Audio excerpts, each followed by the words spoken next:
Bienvenue dans ce nouvel épisode de Groove and Résilience. Pour vous présenter mon invité d'aujourd'hui, plaçons-nous en 2011. En 2011, il a 30 ans, il est jeune, avide de découvertes. Il a quitté Saint-Étienne, sa ville natale, pour découvrir d'abord la Nouvelle-Zélande, puis la Suisse. Là-bas, il profite d'une situation professionnelle dorée au poste de directeur commercial. Il est ambitieux, mon invité, et il travaille beaucoup. Peut-être même beaucoup trop, puisqu'un burn-out foudroyant l'arrête net dans toutes ses ambitions. 1 an et demi lui auront été nécessaires pour repartir et revivre sereinement. Aujourd'hui, il a retrouvé la sérénité, il viendra nous en parler, il vit en Hollande, il a créé un organisme de formation commerciale et il est l'heureux papa de 2 enfants. Il est là pour nous en parler, mon invité d'aujourd'hui s'appelle Xavier Jacquet. Bonjour Xavier. Bonjour Stéphane. Xavier, je suis ravi de te recevoir dans le cadre de ce nouvel épisode parce que ton histoire est, en termes de résilience, une expérience assez étonnante. À 30 ans, je l'ai dit, tu es victime d'un burn-out et tu finis par te relever après un certain temps. Ma première question est la suivante. Comment ce concept de résilience a-t-il traversé ta vie ? Alors, comment la résilience a traversé ma vie ? Écoute, globalement, quand j'arrive en Suisse, j'ai 24 ans. J'accède très vite à des postes à responsabilité. Je gagne très très bien ma vie. On m'offre la possibilité à ce moment-là de devenir directeur commercial associé d'une structure. Je prends le poste et puis je me laisse partir dans un engrenage où je bosse 14 heures par jour, où je prends énormément de responsabilités, où je voyage beaucoup, où je dors peu, où j'ai un équilibre personnel qui est pas vraiment un équilibre à ce moment-là. Long story short, pour faire court, lorsque j'ai 30 ans, ça implose, ça explose. Un burn-out, donc ça brûle de l'intérieur, ça sort. Et je me tape un burn-out dépression très sévère, avec des idées noires, avec une incapacité de réfléchir normalement, avec 2 mois et demi où je ne dors pas, où je dors juste 1 heure ou 1 heure et demie par nuit. Et puis forcément à ce moment-là, c'est tu pars en vraiment bad trip et tu es obligé de te faire arrêter, t'es obligé d'arrêter de travailler, t'es obligé de faire 2 mois de maison de repos. Et à l'époque, je pensais que tout était, j'étais le plus fort, j'étais le plus grand, j'avais 30 ans, j'avais la vie devant moi, et il y avait rien qui pouvait me détruire. Sauf que, il y a eu un moment où le corps a dit stop, le cerveau aussi, et la vie a fait que ça s'est pas passé comme ça. C'était il y a 9 ans, c'était pour mes 30 ans, donc j'en ai 39, l'année prochaine je suis un vieux, ça y est, je passe à 40. Voilà, et c'était pour mes 30 ans, et le 25 mai 2011, je le fête justement dans cette maison de repos en Suisse, qui n'est pas un hôpital psychiatrique, qui est une maison de repos. Je suis pas quelqu'un de fou, j'ai jamais été quelqu'un de dépressif ou de malade ou quoi que ce soit, mais il a fallu atterrir, et c'est l'atterrissage qui a été très compliqué. Ouais. Parce que maintenant, en écoutant ça, 9 ans plus tard, aujourd'hui tu es en Hollande, tu es l'heureux papa de 2 enfants, Oui. Tu t'éclates dans ton travail, tu t'éclates dans ton boulot. J'imagine que ces 9 années ont été 9 années compliquées. Alors, 9 années compliquées, pas totalement. En tout cas, les 3 premières années qui ont suivi le burn-out, donc de 2011 à 2014, ça a été très dur. Notamment pendant 1 an, 2011-2012, l'incapacité de travailler, en fait, très clairement. Enfin voilà. Avant, je dirais entre 120 et 150 emails par jour. Là, pour faire un email, il me fallait une demi-journée, 4-5 heures. Voilà. Tes capacités mentales sont là, en fait, mais ton corps souffre tellement, tu souffres tellement. Tu tu imploses et tu exploses. Alors, c'est un mélange des deux que une fois que tu as atterri, il faut te reconstruire. C'est comme une renaissance en fait. Et ça prend beaucoup de temps. Donc il y a un an où je ne peux pas travailler. En plus, je perds tout, c'est-à-dire que globalement, j'étais co-dirigeant d'une société, donc j'étais pas salarié, donc j'avais pas de protection spécifique, chômage, etc. Et à 30 ans, je me retrouve entre 8 et 10 000 euros par mois au RSA, 450, quoi. Voilà. Donc la chute est brutale. La chute est brutale. 2, je me retrouve chez maman, qui a déménagé depuis de Saint-Étienne, qui se retrouve à Cannes, et j'arrive dans un monde où je peux pas vivre seul à ce moment-là. Parce que idée suicidaire si on te laisse seul, il peut se passer des trucs pas terribles. Et 2, une fois que t'es là-bas, il faut reconstruire toute une vie sociale en partant de zéro, puisque j'ai jamais habité Cannes, je connais pas cette ville, je connais pas cette région, mais j'ai pas le choix. Voilà. Donc ça va passer par des moments très pénibles, bien entendu, mais il y a un truc qui me sauve, qui s'appelle le saxophone, puisque je suis saxophoniste aussi, et j'ai fait 10 ans de conservatoire de l'âge de 8 ans à 18 ans. J'avais arrêté mon instrument jusqu'au burn-out pratiquement pour lancer ma carrière, et là je me remets à faire de la musique. Et c'est la musique qui me permet de rencontrer des gens, qui me permet de me ressortir la tête de l'eau, de réapprendre entre guillemets à marcher, jusqu'à faire la première partie du groupe Kool and the Gang à Cannes devant 15 000 personnes avec mon groupe. Voilà. Donc c'est vraiment une renaissance, mais ça me prend 3 ans effectivement pour reprendre, j'ai envie de dire, un rythme de vie normal, ma capacité de travail normale. Et reprendre goût à la vie. Ouais, okay. Mais j'imagine que de tout ça, de toutes ces expériences, aujourd'hui, tu retires des leçons. Bien sûr. Parce que c'est une expérience que j'imagine douloureuse, certainement qui a laissé des traces. Aujourd'hui, qu'est-ce que tu fais de toutes ces expériences et de toutes ces leçons pour entretenir ta résilience dans ton activité actuelle ? Alors, ça m'a appris énormément de choses déjà sur moi, où je connais mes propres limites. Avant, je ne les connaissais pas. Donc, quand j'entends des coachs ou autres dire « Ouais, allez-y, dépassez vos limites », c'est que ça, non. Enfin, au bout d'un moment, on peut aller à un certain niveau, mais quand vous surdépassez vos limites, en fait, vous basculez de l'autre côté. Et ça m'a surtout permis d'apprendre ces signaux d'alerte. Les red flags, les drapeaux rouges, quand je les vois arriver, ok, je sais ce qu'il faut faire en fait pour ne plus tomber dans ce cycle-là. Et ça m'est arrivé une fois, et ça m'arrivera pas 2 fois. Ou alors si un jour ça m'arrive 2 fois, je me refuse de revivre très clairement ce que j'ai vécu. Ouais, d'accord. Comment tu fais pour justement aujourd'hui, quand tu parlais de signaux, ces signaux d'alerte, quand tu sens que la pression devient trop forte? Ouais. Comment tu fais pour évacuer ton stress, reprendre le contrôle?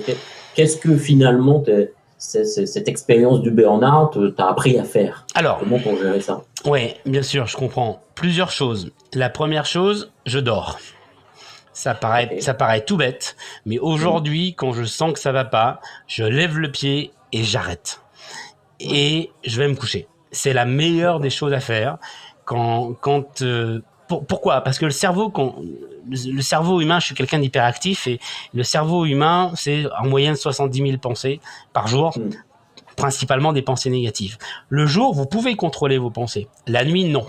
C'est ce qui te fait avoir des crises d'angoisse, de l'anxiété, etc. Tu te réveilles, t'es trempé dans ton lit et tout ça. Donc je dors, et si j'arrive pas à dormir, j'ai aucun problème à prendre des petits médicaments ou des choses qui me permettent de poser le truc. Alors que ce soit chimique ou pas, c'est pas le problème, ça peut être naturel, mais voilà, on pose des choses, parce que ne pas dormir, c'est commencer justement à partir gentiment en vrille. Il faut reposer le cerveau. La deuxième chose, j'ai appris à muscler mon cerveau. C'est-à-dire que en fait, à arrêter des pensées négatives et à ne voir que les pensées positives. Et le cerveau, faut le considérer comme un muscle. Et lorsque vous entraînez votre cerveau à voir les pensées positives, à voir le verre à moitié plein plutôt que le verre à moitié vide, votre cerveau commence à s'y habituer. Et là, vous rentrez dans un cercle vertueux et non plus vicieux. Et là, il y a plein de choses positives qui se mettent petit à petit en place. Et la résilience, c'est aussi être content de se lever le matin, de dire voilà, c'est une nouvelle journée qui commence. Voilà, je respire, il fait beau. Ok, il y a des problèmes dans le monde, mais au bout d'un moment, moi à mon niveau, qu'est-ce que je peux faire? 1, pour aller mieux. 2, pour que mon entourage aille mieux. 3, si je peux faire quelque chose pour le monde, tant mieux. Et c'est peut-être aussi pour ça pour ça qu'on échange aujourd'hui. Et surtout, j'essaie de me détacher du moment où je suis dans des périodes négatives, parce que tout n'est pas tout rose tout le temps, il y a des hauts et des bas forcément, avec un petit peu une vision, pas un troisième œil, mais une vision extérieure, avec une pensée long terme. Et au final, si on relativise ce qui se passe maintenant sur une pensée long terme, parce qu'on est censé vivre à peu près 80 ans, si ça va pas pendant 2 mois, 3 mois, 6 mois, c'est pas très grave en fait. Ouais, d'accord, ok, donc tu relativises aussi beaucoup. Oui, ça m'aide énormément. Enfin, je sais pas si je réponds à ta question et si c'est ces éléments que tu cherchais spécifiquement, mais oui, ça m'aide énormément de relativiser, de remettre dans le contexte, de prendre du recul par rapport aux situations. Et puis voilà. Enfin, la Terre a pas fini de tourner. Là, on traverse une période difficile, effectivement, du Covid-19 pour plein de gens, ce que je peux comprendre. Mais les crises, il y a eu que ça depuis le début de l'humanité. 20e siècle, Première Guerre mondiale, Deuxième Guerre mondiale, les guerres qu'on suivi, etc. Enfin, ce qu'il faut être conscient, c'est que le changement est perpétuel et ça arrive tout le temps. Donc c'est notre capacité à surfer cette vague. Et si vous n'arrivez pas à la surfer, si vous la prenez en frontal, c'est là en fait où vous avez mal. Et c'est là où vous faites mal tout seul et que vous prenez les choses en pleine figure. Et c'est difficile ensuite pour vous de remonter. Mais si vous arrivez à être flexible, à vous adapter, à suivre le bateau comme vous pouvez, à vous dire qu'au final c'est pas grave, il y a bien mieux que vous bien sûr, mais il y a largement pire que vous-même en termes de conditions, que ce soit psychologiques, matérielles, financières et autres, ça passe en fait. Ouais, mais qu'est-ce qui t'a empêché finalement, parce qu'aujourd'hui tu es beaucoup plus serein dans ta vie professionnelle et j'imagine aussi personnelle. Mais il y a 9 ans, tu ne pouvais pas penser comme ça. Non, il y a 9 ans, je ne pouvais pas penser comme ça. Un manque d'équilibre familial, dont je suis aussi responsable. Enfin, soyons clairs, il ne faut pas dédouaner et sortir de la responsabilité. Un manque de maturité. Aussi, on réagit différemment quand on a 25-30 ans que quand on en a peut-être une quarantaine et encore 60 ou 70 ans sera encore différent, je pense. Et puis surtout une méconnaissance je me connaissais pas suffisamment, bien sûr. Ouais, ok. Et aujourd'hui que tu te connais mieux, comment tu fais pour aussi récupérer ton énergie pour mener tes projets, pour gérer ton activité de consultant, formateur, assez souvent d'ailleurs en déplacement. Comment tu fais pour régénérer ton énergie? Alors, pour moi, l'énergie appelle l'énergie. C'est un peu comme la loi de l'attraction, si tu veux. Ouais. Donc, globalement, j'adore passer à l'action et je suis quelqu'un effectivement très actif. Et donc, cette énergie alimente ce cycle-là. Maintenant, quand je suis vraiment fatigué, stop, je dors. Tranquille. Ensuite, j'ai une vie sociale, c'est-à-dire que je suis entouré de personnes, j'ai un réseau professionnel, j'ai quelques amis très très proches, et derrière, je continue, alors un peu moins maintenant à cause de mes déplacements, mais je continue la musique, je continue le saxophone, et je m'éclate, si tu veux, dans ce que je fais. Et je pense se ressourcer, c'est aussi, tu peux te ressourcer tout en étant actif. Donc c'est l'inverse que je viens de dire précédemment avec le fait de dormir, mais en faisant autre chose et pas tout le temps la même activité en fait. Et je crois qu'à mes 30 ans c'était ça aussi, j'étais uniquement focalisé sur une chose qui était ma carrière professionnelle et sans un équilibre personnel, familial cohérent. Voilà. Ouais, donc du coup aujourd'hui tu ressens le fait d'avoir recréé cet équilibre. Oui, et puis parce que j'ai mis en place l'organisation pour. disons-le clairement. C'est-à-dire que je suis aujourd'hui capable de dire non, je vais pas faire ça.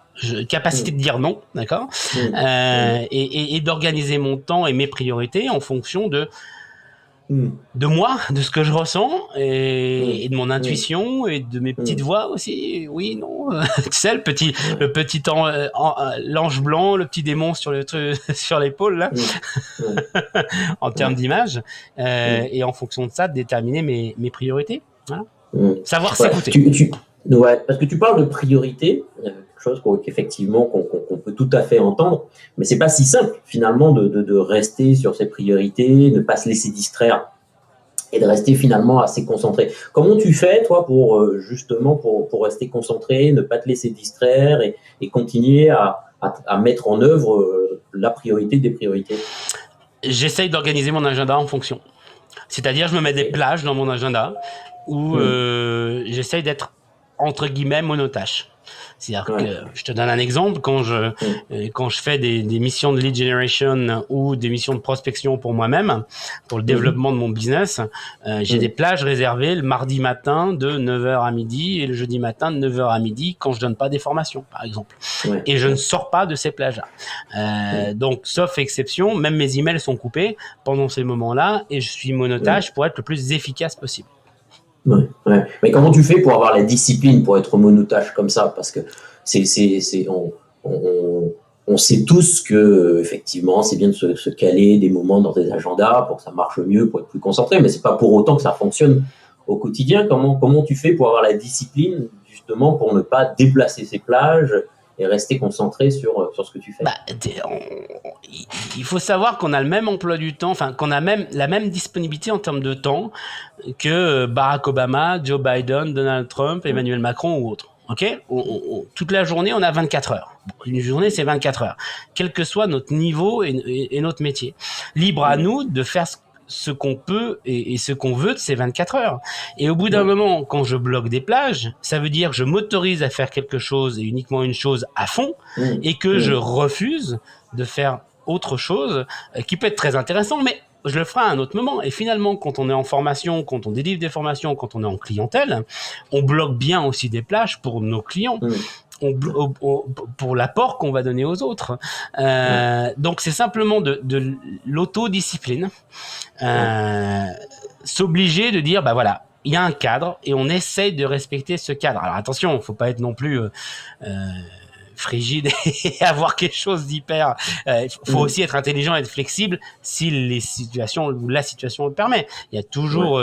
on va dire c'est du Pareto, 80-20, quoi. Essaye de cadrer 80% de ce que tu fais, il y aura toujours de l'imprévu derrière.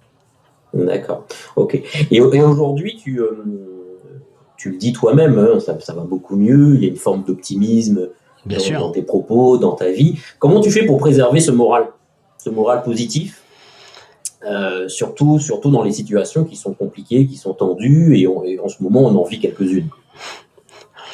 J'ignore. C'est-à-dire que j'ignore dans le sens où, par exemple, la télé, les informations, quand on parle de choses négatives, je vais vite zapper et je vais essayer de trouver autre chose. Vous entendrez ça, ou t'entendras ça un peu partout, hein, sur le fait de éviter d'être une éponge à ce qui arrive au niveau extérieur. Et je crois encore plus dans des moments qu'on est en train de vivre maintenant. Je sais pas si je vais arriver à le dire, l'ultra-crépidaniarisme, je crois, d'arianisme ou quelque chose comme ça. En France, il y a 65 millions d'experts sur le Covid-19 en ce moment. C'est-à-dire, tu peux demander l'avis à qui tu veux, on va te dire blanc, jaune, vert, orange, rouge, etc. Au bout d'un moment, ça te sert à quoi? Ça te sert à rien. Donc, ok, tu as ton idée sur le sujet, c'est bien, tu occultes, et puis il faut essayer de faire des choses qui vont te faire avancer. Ça sert à rien de débattre sur quelque chose t'as pas le pouvoir. Par exemple, maintenant le reconfinement en France, effectivement, on peut faire ce qu'on veut, on est obligé de l'accepter, on peut pas faire autrement que de l'accepter, mais comment on le vit, et c'est notre façon de voir les choses, comme la crise actuelle. Il y a des gens qui vont dire ah bah oui c'est la crise, j'ai tout perdu, c'est horrible, c'est machin, c'est l'enfer, c'est etc.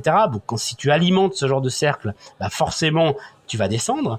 Et en revanche, la crise, bah oui, bah c'est la crise, mais justement, il y a des nouveaux besoins qui émergent, il y a des nouvelles problématiques qui émergent. Comment on va répondre à ces problématiques-là, pardon, et comment on peut faire en sorte d'être encore plus fort aujourd'hui. Et c'est cette capacité à orienter mon cerveau, mes pensées, à me dire, ok, je vis au moment présent, bien sûr, c'est hyper important, il ne faut pas être ancré dans le passé, hein, même si l'expérience est importante. Moment présent et le futur. Comment ça va se passer. Et en fait, quand tu es ancré dans le moment présent et quand tu penses à être actif et à être positif, les choses arrivent naturellement à toi ou relativement facilement à toi, à condition d'avoir cette mentalité positive. Donc c'est croire à aujourd'hui tout va bien et demain ça ira bien et on fonce et on reste actif et on avance dans ce sens-là. Encore une fois, la vision long terme. Ouais, mais à t'écouter, je me dis, mais parce que bon, autour de nous, on voit hein, des entreprises, des entrepreneurs qui galèrent et qui galèrent beaucoup de façon objective. Quand tu dois payer tes fournisseurs, tes factures, tes impôts, et que ta trésorerie est de plus en plus allégée. Bien sûr. C'est pas facile finalement d'avoir un moral positif et de se dire comment je fais pour rebondir. De ton expérience, finalement, quelle serait ta pratique à toi dans une situation aussi difficile que celle que vivent ces personnes? Quelle serait ton astuce pour continuer à voir les choses positivement et pour autant continuer à avancer? Alors déjà, faites un break. C'est-à-dire, profitez de ce moment-là. Si vraiment vous commencez dans une spirale négative et que ça va pas et que vous vous sentez partir et que c'est dur, etc., stop. Profitez à la limite de ce confinement, de ce reconfinement pour arrêter et vous reposer. Et pour vous changer les idées, vous changer l'esprit, même en restant chez vous, vous pouvez le faire, regarder des films qui vous plaisent, lire des bons bouquins, etc. Prenez une semaine, 2 semaines, 3 semaines, le temps nécessaire pour vous arrêter. Vous pouvez pas continuer et redresser la barre ou avoir du positif dans votre vie si vous êtes dans un cercle vicieux qui vous emmène vers le bas. Donc il faut couper ce cercle et l'arrêter. Et la meilleure chose, c'est de faire un break et de s'arrêter. Une fois que vous l'avez arrêté et que vous vous sentez mieux et bien et que vous êtes reposé, là, à partir de là, reprenez le taureau par les cornes et voyez les choses positives. On n'est que des êtres humains. On n'est pas des machines. Et au bout d'un moment, ce qu'on est en train de vivre maintenant, et je comprends les problématiques de chef d'entreprise, j'en suis un, mon père en était un aussi, et la trésor, etc. Si vous prenez des décisions dans des moments où vous n'êtes pas bien, ce seront des mauvaises décisions. Si vous faites des actions dans des moments où vous n'avez pas dormi, où vous êtes stressé, où vous êtes angoissé, etc., vous n'allez pas aller dans le bon sens des choses. Vous allez alors faire un break. J'entends des gens qui vont dire oui, mais attends, j'ai pas les moyens de faire un break, 2-3 semaines sans activité. Enfin, tu te rends compte, faut quand même que je fasse le truc et ça. Oui, mais vous allez tirer sur l'élastique en fait. Et si vous faites pas ce break-là, vous tirez encore. Et un jour, il y aura un déclencheur, juste un tout petit problème supplémentaire, et ce déclencheur va tout faire casser. Donc, arrêtez-vous. Si vous sentez vraiment que ça va pas et que vous en pouvez plus et que vous êtes épuisé de la situation, que vous n'arrivez plus à gérer, arrêtez-vous. Prenez soin de vous. Reposez-vous. Et une fois que c'est fait, quelle que soit la durée, moi ça a mis énormément de temps et où quand je sens que les signaux d'alerte reviennent, ok, je m'arrête pendant 3 semaines à moi, plus personne n'entend parler de moi. Hein. D'accord, parce que je me connais. Et une fois que ça est fait, et on repart. Et une fois que vous êtes reposé, vous êtes en pleine forme, les solutions viennent à vous naturellement, en fait. Et vous avez des moyens en vous. Vous allez trouver les ressources en vous pour vous en sortir et de la meilleure façon vous auriez même pas pu imaginer encore il y a 3 mois ou 6 mois. Et aujourd'hui, finalement, dans tout ce que tu mets en place, dans tes actions, dans ce sur quoi tu travailles aujourd'hui, comment tu sais que tu agis dans ce qui est pour toi la bonne direction ? parce que je le ressens et parce que je m'écoute en fait. Et en tout cas, quand j'agis pas dans la bonne direction, bizarrement, ma santé va moins bien, j'ai moins le moral, j'ai parfois la boule au ventre, je dors moins bien. Et là, ce sont des signaux que j'écoute aujourd'hui qui me disent oula, je suis pas dans la bonne direction.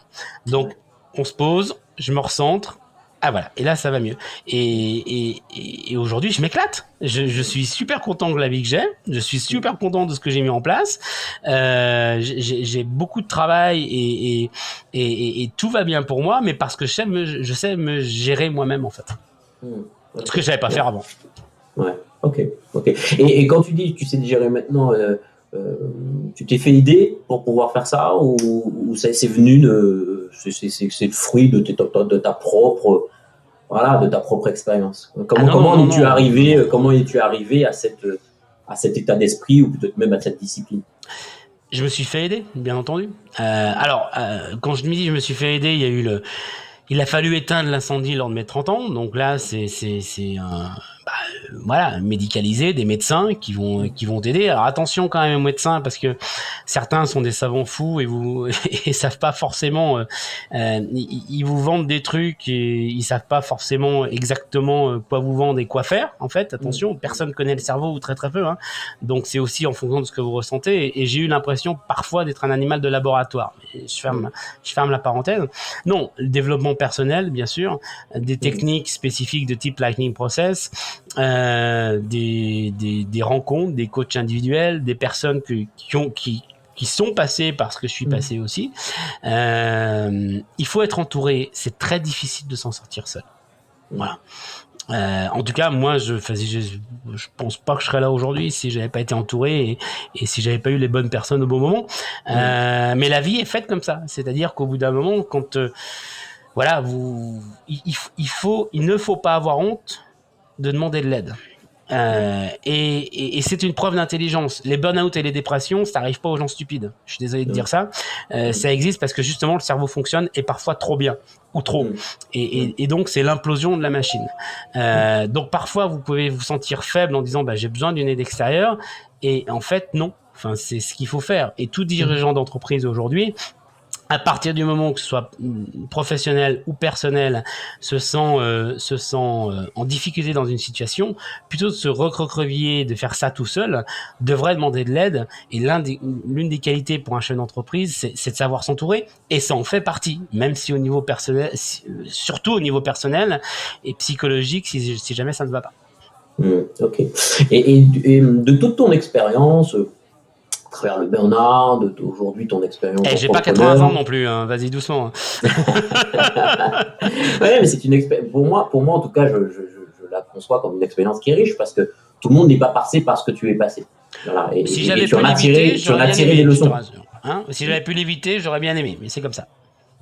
Okay. Pardon, j'ai interrompu. Quels sont aujourd'hui de cette expérience, quelles sont les trois principales pratiques qui t'aident le plus aujourd'hui? Ouais. Écoute, ça va être une vie sociale équilibrée. Et une vie sociale / personnelle équilibrée. 2, ma capacité à me projeter à long terme, à construire des choses sur la durée et non plus à rechercher le plaisir dans le moment immédiat. Donc de l'hédonisme, oui, être épicurien, oui, mais j'aime bien les belles choses de la vie aussi, mais aussi voilà, qu'est-ce que déterminer qui tu es et comment tu souhaites évoluer et te projeter, ça c'est important. Savoir relativiser, ça va avec ce que je suis en train de te dire. Et puis des activités, que ce soit de la musique, en jouant du sax, que ce soit des nouvelles activités professionnelles, que ce soit de temps en temps des activités sportives, même si j'en fais pas assez, je devrais en faire plus. Voilà, c'est aujourd'hui l'ensemble de ces pratiques-là. Tu sais, c'est comme un accident d'avion, il n'y a jamais qu'une seule cause. C'est un paramètre avec un certain nombre de causes. C'est la même chose. Le positif aussi, c'est un certain nombre de choses qui te font voir la vie plutôt en rose et plutôt positif que le contraire. Ouais. Et concrètement, quelle discipline tu t'es mis en place avec ces pratiques concrètement comment ça s'organise dans ton agenda, dans ton quotidien? J'essaye de me lever tous les jours à la même heure. Voilà, parce que il y a rien de pire que de se lever à des heures différentes tous les matins. Donc 6h30 tous les matins, je suis debout. Parce que mon organisme a besoin de ça et d'une certaine routine. Je te donne un truc basique, mais tu me l'as demandé concrètement, donc je te le donne. Voilà. Ensuite, c'est encore une fois de l'organisation et des plages horaires spécifiques en fonction des priorités du moment et de ce que je dois faire. Quand je suis en priorité business, et ben effectivement, développement commercial, des jours spécifiques, des horaires spécifiques, etc. Et je note tout dans mon agenda. C'est-à-dire qu'aujourd'hui, bien sûr qu'il y a une part de flexibilité et il y a une part d'urgence, mais tout est noté dans mon agenda, y compris les réunions et les dîners avec des amis et autres. Voilà, je planifie en quelque sorte ma vie comme ça, ou j'organise ma vie comme ça, mais dans le bon sens du terme. Et les tâches que j'aime pas trop faire, de type administratif, compta ou ce genre de choses, je les délègue. J'essaye de déléguer les choses qui me polluent, qui ne m'apportent rien, qui ne sont pas des choses qui constituent ma valeur ajoutée, en quelque sorte. Au revoir, comme je te disais tout à l'heure, j'ignore ce qui me pollue et ce qui m'alimente pas en positif et ce qui ne va pas me faire avancer. Donc je suis preneur de tout ce qui me fait avancer, que ce soit au niveau personnel ou au niveau professionnel, et ce qui me fait évoluer et grandir. En fonction de tout ce qui me rabaisse en revanche, tout ce qui me rabaisse et me diminue, ça, je fais un point d'honneur à exclure ce genre de choses de ma vie. Ok, d'accord. Donc si je reprends là en synthèse, donc tu disais bon, premièrement, tu te concentres et tu essaies de te focaliser, j'entends, sur les choses que tu maîtrises, sur les choses que tu contrôles, et tu ignores ce que tu ne contrôles pas et qui peut avoir un impact négatif sur toi. Tout à fait. Tu faisais référence aussi à on va dire, un écosystème